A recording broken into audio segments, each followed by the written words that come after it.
উৎপাদন খরচ কমাতে দরপত্রের মাধ্যমে সৌর বিদ্যুৎ কেন্দ্র স্থাপনের কথা জানিয়েছেন বিদ্যুৎ ও জ্বালানি প্রতিমন্ত্রী নসরুল হামিদ। বাজেট পরবর্তী সংবাদ সম্মেলনে তিনি জানান, নবায়নযোগ্য জ্বালানি থেকে বিদ্যুৎ উৎপাদনের প্রতিশ্রুতির কারণে ২০২৫ সালের মধ্যে ৬,০০০ মেগাওয়াট সৌর বিদ্যুৎ উৎপাদন করা হবে। ফজলে রাব্বির রিপোর্ট।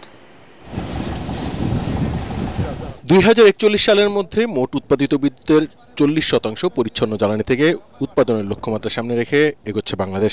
সেই হিসাবে অনেকটাই পিছিয়ে দেশ, কিন্তু যত দ্রুত সম্ভব ১০% বিদ্যুৎ পরিচ্ছন্ন জ্বালানি থেকে উৎপাদন করতে চায় বিদ্যুৎ বিভাগ। সেই হিসাবে অন্তত ২৬০০ মেগাওয়াট বিদ্যুৎ আসার কথা নবায়নযোগ্য জ্বালানি থেকে, অথচ উৎপাদন হয় সর্বোচ্চ ৫০০ মেগাওয়াট। তবে লক্ষ্যমাত্রা অর্জনে বিদ্যুৎ বিভাগের নেওয়া উদ্যোগের কথা জানালেন প্রতিমন্ত্রী। ২৫ সালের মধ্যে আমরা কত মেগাওয়াট করব? আমাদের টার্গেট হলো অন্তত ৬,০০০ মেগাওয়াট আমাদের সিস্টেমে নিয়ে আসার জন্য।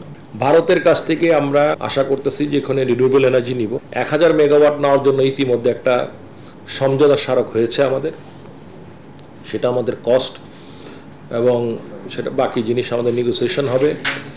আমরা আগামী মাসে অর্থাৎ জুলাইয়ের এন্ডে আমরা চাচ্ছি নেপালে বিদ্যুৎটা সই করে ফেলতে। এটা মোটামুটি ফাইনাল হয়ে গেছে। সৌর বিদ্যুৎ উৎপাদনে আসছে নতুন নতুন প্রযুক্তি, ফলে আগের চেয়ে কম জায়গায় বেশি সৌর বিদ্যুৎ উৎপাদন করা যাচ্ছে। এতে কমছে খরচ।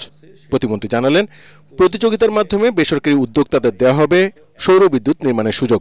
সরকার নিজে ল্যান্ড ডেভেলপ করবে ডেভেলপমেন্ট পার্টনারদের নিয়ে, সেখানে ট্রান্সমিশন লাইনও সরকার সহযোগিতা করবে, সাবস্টেশন করার জন্য সহযোগিতা করবে। তারপরে এটা আমরা অনেক কিছু বড় একটা অংশ আমরা বিডিং করব, টেন্ডার করব। টেন্ডার করে আমরা দেখতে চাই যদি সরকার জায়গা দেয়, ট্রান্সমিশন করে দেয়, তারপরে কত হয়। আমরা আশাবাদী যে এখানে আমরা এখন যে দিচ্ছি সব তো প্রাইভেট সেক্টর উপরে দিয়ে দিচ্ছি, ট্রান্সমিশনও তারা করছে, সাবস্টেশনও তারা করছে, এখানে হয়তো আরও অর্থ কমে আসবে। প্রধানমন্ত্রীর চীন সফরে বিদ্যুৎ ও জ্বালানি খাতের ৭ প্রকল্পে প্রায় $১ বিলিয়ন ঋণ সহায়তা চাওয়া হবে বলে জানিয়েছেন নসরুল হামিদ। ফজলে রাব্বি, এটিএন বাংলা, ঢাকা।